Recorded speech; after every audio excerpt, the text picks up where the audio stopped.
समझना चाहिए। तो प्रेसिपिटेट ऐसे कंपाउंड्स होते हैं जो किसी भी मतलब ऐसे सब्सटेंस होते हैं जो किसी भी रिएक्शन में इनसॉल्युबल होते हैं, डिसॉल्व नहीं होते हैं, उनको बोलते हैं प्रेसिपिटेट। ठीक है, मतलब कि किसी भी रिएक्शन में कुछ इनसॉल्युबल सब्सटेंस स्टोर हो जाते हैं जिनको बोलते हैं प्रेसिपिटेट, और जिस रिएक्शन में ये फॉर्म होता है प्रेसिपिटेट उसको बोलते हैं प्रेसिपिटेशन रिएक्शन। ठीक है, एग्जाम्पल देखिए इसका समझाता हूँ। देखिए तो यहाँ पे एग्जाम्पल की बात करें तो देखिए सिल्वर नाइट्रेट जो है ये NaCl से कंबाइंड होके AgCl बना रहा है, और सिल्वर मतलब कि सोडियम नाइट्रेट बना रहा है, sorry silver nitrate is combining with sodium chloride to form silver chloride and sodium nitrate. यहाँ पे ये जो है ना AgCl2 इसको बोलते हैं हम क्या, ये हमारा यहाँ पे प्रेसिपिटेट हो गया, इसको शॉर्ट में हम PPT भी कहते हैं। ठीक है, सो आई होप आपको समझ में आ गया होगा। दूसरा एग्जांपल आप यहाँ से ये ले सकते हैं समझने के लिए। ठीक है, कि बेरियम क्लोराइड जब रिएक्ट करता है सोडियम सल्फेट के साथ तो यहाँ पे क्या फॉर्म करता है, बेरियम सल्फेट प्लस में सोडियम क्लोराइड।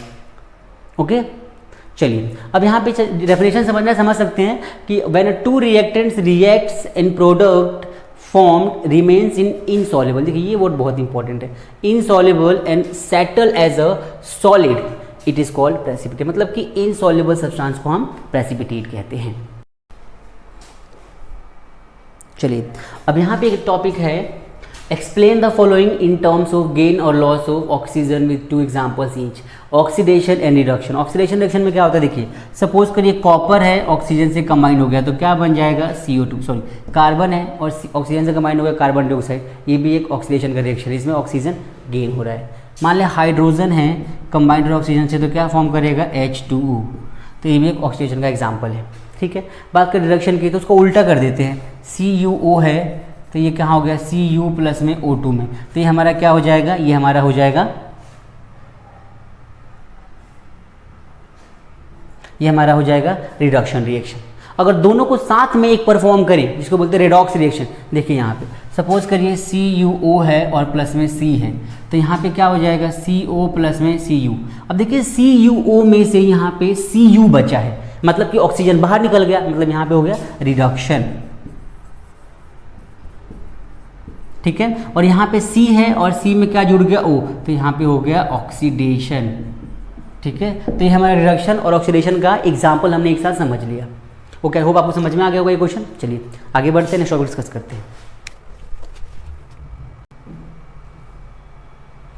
चलिए भाई ये बहुत इंटरेस्टिंग क्वेश्चन है, इसको समझते हैं एक बार। देखिए क्वेश्चन में क्या बोला गया है, अ shiny brown coloured element X on heating in air becomes black in colour. अब देखिए शाइनी कलर का बोला है, शाइनी बोला है और ब्राउन कलर का भी बोला है, और सबसे इंपॉर्टेंट इसका नाम X है, हमने X ले लिया। हीट कर रहे हैं, ठीक है, on heating becomes black in color, name the element X and the black colored compound formed। देखिए बहुत ही बेसिक सा क्वेश्चन है, अगर ऑक्सीजन में हीट करेंगे तो ये क्या हो जाएगा, XO बना लेगा। ठीक है, क्योंकि X जो है हमारा यहाँ पे कॉपर हो जाएगा। कॉपर जो होता है वो शाइनी भी होता है, ब्राउन कलर का होता है, और हीट करने पे यहाँ पे जो ऑक्साइड बन रहा है ना ये बन रहा है ब्लैक कलर का। यही सबसे इंपॉर्टेंट आइडेंटिफिकेशन है कि ये कॉपर है। ठीक है, देखिए तो क्योंकि जब कॉपर होता है ऑक्सीजन की प्रेजेंस में आके जब ऑक्साइड बनता है उसका तो ब्लैक कलर का, उसमें ब्लैक कलर की लेयर चढ़ जाती है, तो इस चीज़ को बोलते हैं कॉपर ऑक्साइड, और वो ब्लैक कलर का होता है, इसलिए आइडेंटिफाई कर सकते हैं क्या, कि ये हमारा कॉपर है। ठीक है, देखिए the shining brown colour element X is copper and the black compound formed is copper oxide. तो इसको हम कॉपर ऑक्साइड कह सकते हैं, किसको, XO को। इसकी जगह लिख सकते हैं CuO जो कि कॉपर ऑक्साइड है।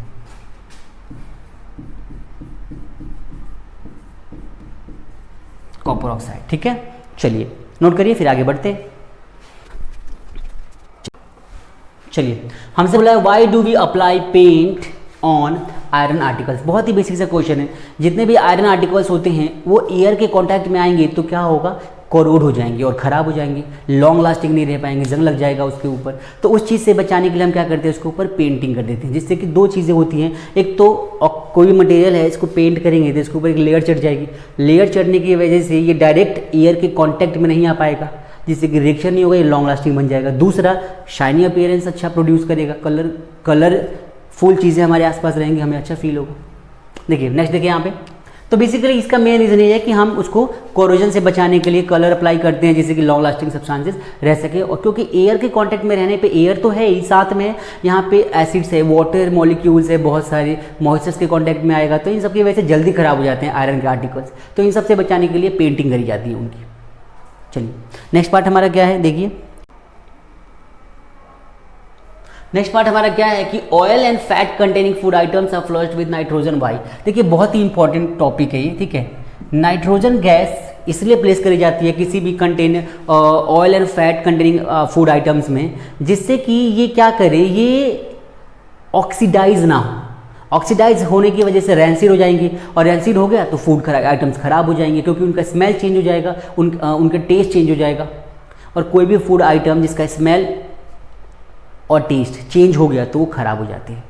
तो रेंसिडिटी से प्रिवेंशन के लिए हम उसके अंदर नाइट्रोजन गैस फ्लश करते हैं, जिसके दो रीज़न होता है। नाइट्रोजन जो होता है लेस रिएक्टिव होता है, तो ऑक्सीजन मतलब कि फूड आइटम्स को खराब नहीं होने देता, एंड उनके बीच की क्रिस्पीनेस को खराब नहीं होने देता। मतलब कि फूड आइटम जो होते हैं उनके बीच में नाइट्रोजन फुल्ली पैक होगा तो उनके क्रिस्पीनेस को मेंटेन रखता है, ठीक है। सो नाइट्रोजन गैस फ्लश करने का रीज़न समझ में आ गया होगा, ठीक है, कि हम इसको प्रोटेक्ट कर सके किससे, और रैंसिडिटी से, जिसमें ऑक्सीडेशन ना हो सके और फूड आइटम्स हमारे खराब ना हो। चलिए इसके बाद इस चैप्टर का लास्ट क्वेश्चन डिस्कस करने वाले हम लोग, ठीक है, क्वेश्चन नंबर 3। तो यहाँ पे कोरोजन को हमें समझाना है एग्जाम्पल के साथ में, ठीक है। अब देखिए कोरोजन का मतलब तो आपने समझ लिया होगा कि जब भी कोई आयरन जैसे सब्सटेंस या आयरन अगर एयर के कांटेक्ट में डायरेक्ट आते हैं तो इनके ऊपर क्या होता है, मॉइस्चर्स का अटैक होता है, एसिड्स का अटैक होता है, और वो खराब हो जाते हैं। खराब होने के प्रोसेस को हम बोलते हैं कोरोड होना, ठीक है। तो कोरोजन का एग्जांपल लिखना आपको, देखिए यहाँ पे एग्जांपल है, ठीक है। देखिए तो यहाँ पे आयरन है, जब आयरन ऑक्सीजन के कांटेक्ट में आता है और वाटर के कांटेक्ट में आता है तो आयरन ऑक्साइड फॉर्म होता है, और ये हमारा वाटर मॉलिक्यूल फॉर्म हो जाता है। वाटर मॉलिक्यूल्स की वजह से चीज़ें खराब हो जाती हैं, ठीक है। इसको बेसिकली क्रिस्टल ऑफ वाटर कहते हैं, इसको हम पढ़ेंगे आगे सेकेंड चैप्टर में, ठीक है। सो यहाँ पे आयरन, एयर और ये यहाँ पे n numbers of molecules of water combined होते हैं, तो ये हमारी चीज़ें खराब हो जाती है, and this is the reaction of corrosion. आप नोट कर लीजिए इसको, फिर आगे बढ़ेंगे। चलिए नेक्स्ट टॉपिक हमारा क्या है, रैंसिडिटी। अब रैंसिडिटी जो होता है ये क्या होता है, अभी हमने एक्सप्लेन किया कि जो भी सब्सटेंस ऑक्सीडाइज हो जाते हैं, स्पेशली फूड आइटम, तो उसको रैंसिडिटी कहते हैं। आप वहाँ से समझ सकते हैं इसको, ठीक है। चलिए तो आज हमारा ये टॉपिक क्लियर हो गया, फिर हम आगे बढ़ेंगे अगली क्लास में, नेक्स्ट टॉपिक डिस्कस करेंगे। आज के लिए इतना रखते हैं, थैंक यू।